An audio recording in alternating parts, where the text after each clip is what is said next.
Talaga bang naka-move on ka na? Kasi kung hindi maiintindihan ko, talaga. Pero sana, ipaintindi mo sa akin para hindi ako nanghuhula kung anong laman talaga niyang utak mo. Pia, girlfriend na kita, di ba? Magkasama tayo dito sa bahay. Sa'yo ako umuuwi. Ano pang gusto mo? Hindi nga yun yung point. Eh ano?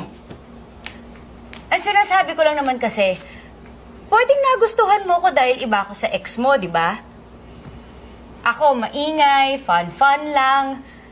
Magkaiba kami ni Dwayne.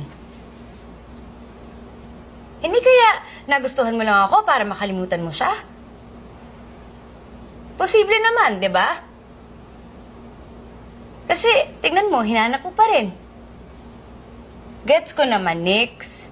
Matagal mong minahal yung tao. Eh, ako saan mo ba ako nakilala? Sa bar, di ba? Ano ginagawa ko? Lasengga ako?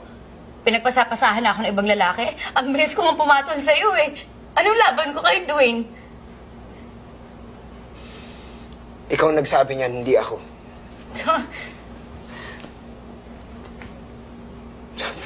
Ina naman, Pia, ito na naman tayo sa insecurity mo eh. Sinabi ko bang baguhin mo yung sarili mo? Hindi. Eh, yun ang nararamdaman ko eh. Pakiramdam ko nandito lang ako dahil gusto mong patunayan sa ex mo na okay ka na naka-move on ka na. Ganun ba ako?